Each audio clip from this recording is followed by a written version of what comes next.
Salam saudara, senang dapat kembali jumpa dengan Anda dalam program Aku dan Dia. Program Aku dan Dia saat ini akan membahas tentang Dia yang menjadi teladan dalam kehidupan orang percaya. Selamat mendengarkan.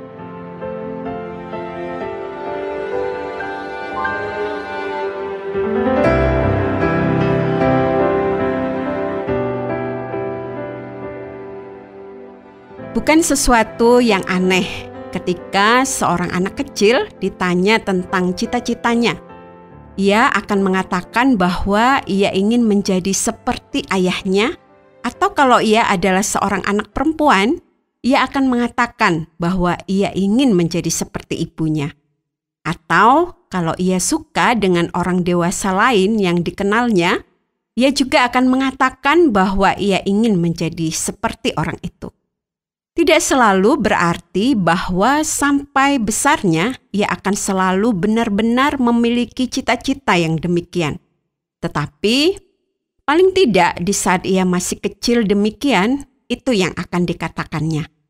Sejalan dengan berlalunya waktu, semakin ia bertambah besar, semakin banyak orang yang dijumpainya, dan semakin banyak pilihan yang ada di hadapannya, dan dengan bertambahnya pemahamannya, semakin banyak juga kemungkinan-kemungkinan yang bisa dipilih sesuai dengan keinginannya sendiri.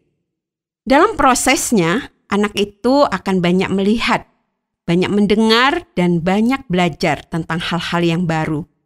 Semuanya membawa pengaruh kepada keinginan dan cita-citanya. Tidak jarang juga seorang anak akan mengatakan hal yang berbeda-beda ketika ditanya mengenai keinginan dan cita-citanya. Hari ini, ia ingin menjadi guru karena ia mungkin melihat orang tuanya yang seorang guru. Besoknya, kalau ia ditanya, mungkin ia akan menjawab bahwa ia ingin menjadi polisi karena ia baru saja melihat seorang polisi yang sedang bertugas. Lalu, keesokan harinya, ia akan menjawab bahwa ia ingin menjadi seorang pemadam kebakaran karena ia baru menonton sebuah tayangan tentang pemadam kebakaran. Namun, tidak sedikit pula anak-anak yang tetap konsisten dengan apa yang diinginkan dari cita-citanya. Sehingga bahkan setelah dewasa, ia melanjutkan apa yang dikerjakan oleh ayah atau ibunya.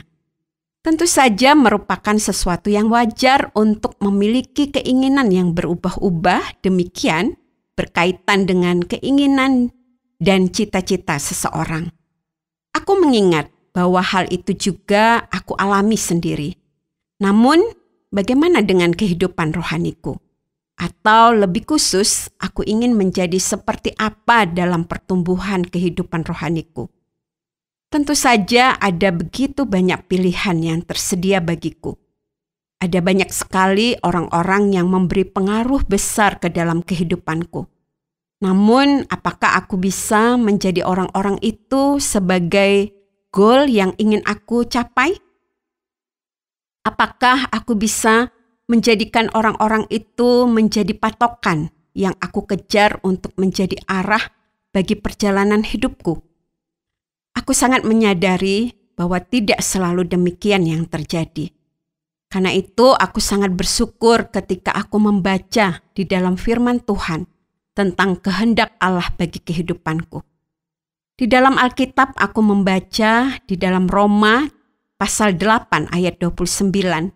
Sebab semua orang yang dipilihnya dari semula, mereka juga ditentukannya dari semula untuk menjadi serupa dengan gambaran anaknya. Aku sangat bersyukur untuk firman Allah yang sangat menakjubkan ini. Ketika aku mau menetapkan keinginanku untuk kehidupan rohaniku sendiri, maka Allah menunjukkan kehendaknya. Ia menghendaki agar aku menetapkan keinginanku untuk menjadi serupa dengan gambaran Yesus, Tuhan dan sahabat terbaikku. Dalam hal ini aku sangat bersyukur. Karena aku yakin bahwa Yesus tidak pernah berubah. Kalau aku menetapkan tujuanku untuk menjadi seperti orang-orang lain yang ada di sekitarku, aku akan mengalami kesulitan dan kekecewaan. Aku ingat ada beberapa orang yang dulu pernah aku kagumi karena mereka nampak begitu hebat dan luar biasa. Sebagaimana teman-teman sebayaku, ketika aku masih remaja, aku pernah mengagumi seorang artis terkenal yang begitu cantik dan memiliki suara yang sangat bagus. Artis itu begitu populer sampai banyak teman-temanku juga sama merubah tampilan mereka untuk dimirip-miripkan dengan artis itu. Namun saat ini artis itu sudah lanjut usia sehingga kecantikannya sudah memudar, lalu suaranya juga sudah parau dan serak. Aku yakin bahwa dari sekian banyak yang mengaguminya, banyak yang berubah pikiran. Aku juga pernah mengagumi seorang tokoh di dalam gereja yang menurutku sangat bijaksana dan setia melayani. Berulang kali aku berbicara dengan dia, dan ia memberikan nasihat dan masukan yang sangat menguatkan dan juga membangun kerohanianku. Dan rasanya bukan hanya aku, tetapi banyak juga orang-orang yang mau mendengarkan ketika ia memberikan nasihat atau mengajak untuk melakukan sesuatu untuk pelayanan.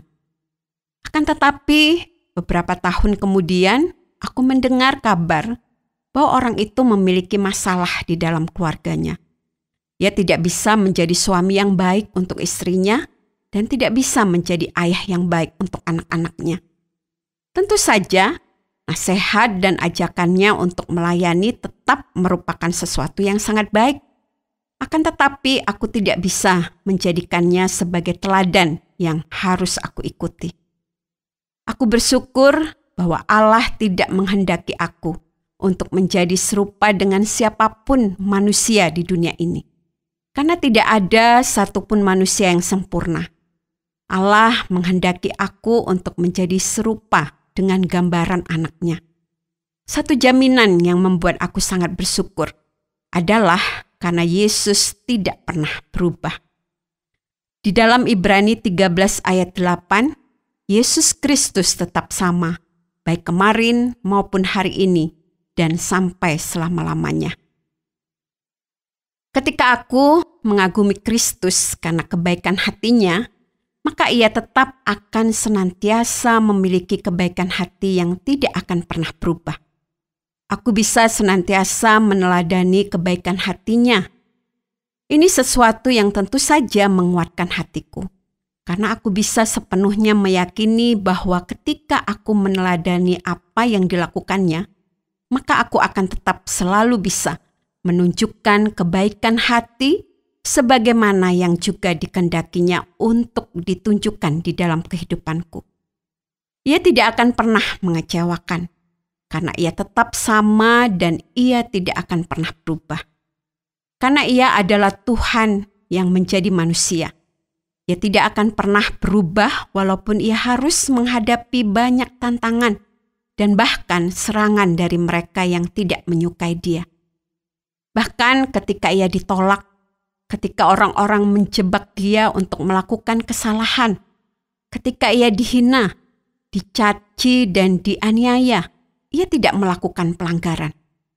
Ia melalui semuanya itu dengan tetap tidak melakukan kesalahan dan dosa apapun. Tentu saja ini merupakan bukti yang sangat nyata bahwa ia bisa menjadi teladan yang sempurna tentang bagaimana aku juga bisa menghadapi segala macam persoalan yang ditimbulkan oleh orang-orang lain terhadap aku. Ini teladan yang tidak mungkin bisa aku temukan di dalam diri manusia yang manapun. Karena manusia memiliki kecenderungan untuk bereaksi terhadap ancaman, serangan yang demikian dengan apa yang dianggapnya sebagai pembalasan yang setimpal. Yesus juga tidak pernah berubah ketika ia menghadapi saat-saat yang bisa dianggap sebagai masa-masa yang sangat berat.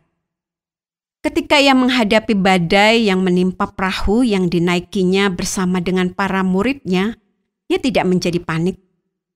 Ketika merasakan lapar setelah berpuasa dalam waktu yang panjang, Ia tidak membabi buta dan kehilangan kendali. Ketika salah satu sahabat terbaiknya meninggal dunia, ia tidak dikuasai dengan kesedihan yang membuatnya tenggelam dalam keputusasaan. Ia menghadapi semuanya itu dengan tetap tenang dan tidak membiarkan dirinya dikuasai oleh ketakutan, kepanikan, atau kemarahan. Yesus juga tidak berubah ketika ia mendapatkan masa-masa yang menyenangkan. Ia tidak berubah ketika ia mendapatkan pujian dari banyak orang. Ia tidak menjadi tinggi hati ketika banyak orang mengeluh-ngeluhkan dia pada saat ia memasuki Yerusalem. Ia juga tidak menjadi sombong setelah ia melakukan berbagai mukjizat besar yang membuat begitu banyak orang takjub akan kuasanya. Aku sungguh bersyukur bahwa Allah menghendaki aku untuk menjadi serupa dengan gambaran anaknya, yaitu Yesus Kristus, yang menjadi Tuhan dan sahabat terbaikku.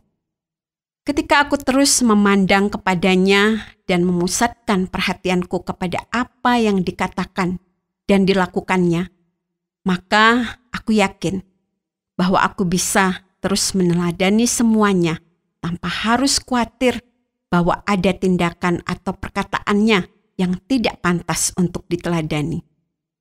Yang harus terus aku lakukan adalah berjuang untuk meneladaninya senantiasa, namun juga dengan kesadaran bahwa aku tidak akan bisa melakukannya kalau aku hanya mengandalkan kekuatanku sendiri. Aku harus bertekad untuk menjadi semakin taat kepadanya dan terus memohon agar dia juga memberikan kekuatan kepadaku untuk melakukannya. Hanya dengan itu saja, aku bisa yakin bahwa aku sedang menjadi semakin serupa dengan gambaran anaknya. Hanya Kau, Yesus, nyatakan pribadi dalam hidupku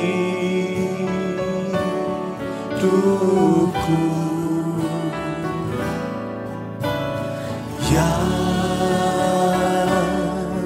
ku dambakan menjadi seperti Kau, Yesus, di dalam perkataan pikiran. Terima kasih Anda sudah mengikuti pembahasan kita mengenai Yesus yang menjadi teladan bagi kehidupan kita. Allah menghendaki agar kita semakin hari menjadi semakin serupa dengan gambaran anaknya. Dan karena itu, kita perlu senantiasa mau belajar tentang pengajaran dan tindakannya. Kalau Anda ingin memahami lebih banyak tentang bagaimana Yesus menjadi teladan yang sempurna bagi Anda, atau Anda juga ingin mengetahui lebih banyak tentang pribadi Yesus, kami siap untuk menjelaskannya secara lebih lanjut untuk menolong Anda lebih mengenal Dia. Atau kalau Anda ingin kami doakan, Anda juga bisa memberitahukan kepada kami bahan doa Anda, dan kami juga dengan senang hati dapat mendoakannya. Anda dapat menghubungi kami lewat SMS atau WhatsApp ke nomor 081 333 777 386. Sampai jumpa, Tuhan Yesus memberkati.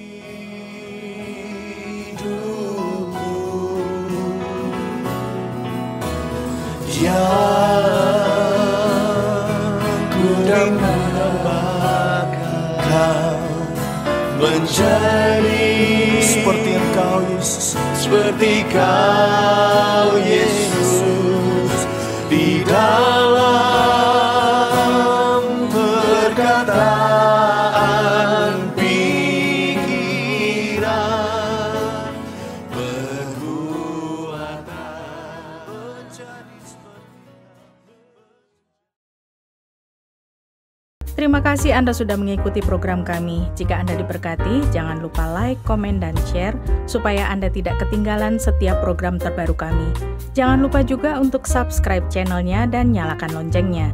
Jika Anda ingin mendukung pelayanan kami, bisa melalui rekening kami berikut ini atau menghubungi kami di sini.